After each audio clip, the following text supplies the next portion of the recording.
Alors, Génération Mouvement, c'est les anciens aînés ruraux, 660 000 adhérents en France, 29 000 en Sarthe. Les journées nationales de votre association ont lieu en ce moment même, au Palais des Congrès de la Culture du Mans.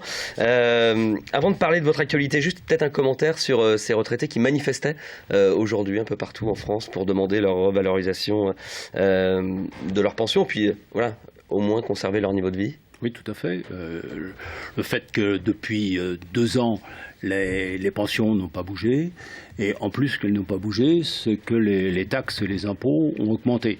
Donc on est perdant des deux côtés. Un revenu qui ne bouge pas et des dépenses des taxes qui augmentent. Donc il y a un vrai problème de pouvoir d'achat pour les retraités. Pour les retraités, ouais. Nous n'avons pas participé à cette journée-là parce que c'est plus un problème là politique, oui, j'entends. Puisqu'on a, comme vous l'avez dit, on est à la veille d'élections. Exactement. Mais les pouvoirs publics sont parfaitement informés et nous communiquons avec eux sur le fait. C'est ça. Vous avez ce rôle aussi. 660 000 adhérents, ce n'est pas rien beaucoup, pour une association. C'est beaucoup. C'est même largement supérieur à de nombreux syndicats. Exact. Vous avez un poids réel quand vous voulez faire entendre la voix des personnes un peu plus âgées, des seniors, on va dire. Oui, je dirais de plus en plus. D'abord, on est présent dans tous les CODERPA au niveau départemental. Nous avons une représentation dans toutes les agences régionales de santé. Et au niveau national, on est au niveau de la CNSA, qui est le comité national sur la solidarité et l'autonomie, où nous sommes présents. Et entre autres, je pense à la loi sur le vieillissement. Nous avons été beaucoup consultés et à l'Assemblée nationale et par la commission sociale du Sénat, et en particulier sur un de nos projets, qui est l'aide aux aidants familiaux. C'est le mari ou l'épouse qui s'occupe de la personne dépendante, où le fait est qu'on constate, les statistiques sont là, que l'aidant fatigue plus vite que l'aidé, et l'aidant a tendance à mourir avant la personne aidée. Avant la personne aidée, et c'est un vrai problème de société. Et d'ailleurs, dans la loi sur le vieillissement, sans trop anticiper, peut-être que pour la première fois, on va voir apparaître le nom de l'aidant. Est-ce qu'il y aura une reconnaissance? Est-ce qu'il y aura une statue? Est-ce qu'il y aura une aide particulière? On en a discuté avec les ministères. Ouais. Bon, maintenant, et les choses vont sans doute avancer grâce à vous, en fait. Grâce à nous, on a participé. Vous y participez. Non, mais faut le reconnaître.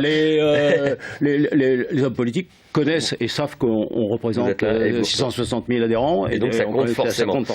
Bon, alors, j'allais dire, ce travail de pression, d'influence, c'est pas le but premier de l'association, j'imagine, Génération Mouvement, qui est les aînés ruraux à la base. Oui, c'est bon, ça a été mis en place justement pour lutter sur l'aide contre l'isolement et l'aide au bien vieillir il y a une quarantaine d'années, et qui était très orienté sur le monde rural. Ouais. Bon, le monde rural évolue, et le jeune retraité d'aujourd'hui n'a pas les mêmes besoins que le retraité d'hier.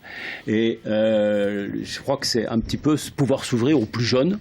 C'est ce qu'on est en train de faire. D'où le changement de nom. D'où le changement de nom, de façon à redonner une dynamique, avec Génération avec un S, pour bien montrer qu'on est sur l'intergénération, qu'on a les plus jeunes et les plus anciens. Il faut garder les plus anciens, mais il faut donner aussi envie aux plus jeunes de venir nous rejoindre. Les jeunes urbains aussi.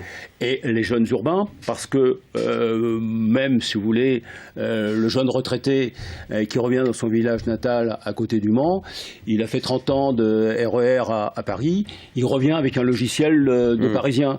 Et il habite la campagne, mais c'est pas un vrai rural ou un néo-rural. Donc il faut pouvoir prendre en compte ses attentes.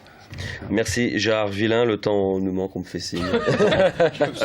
Merci beaucoup d'être venu. Merci de votre accueil. Je rappelle que vous avez donc vos journées nationales qui ont lieu jusqu'à jeudi au Palais des Congrès et de la Culture du Mans, avec tous les délégués donc de Génération Mouvement de France. Merci. Merci de votre accueil. Merci beaucoup.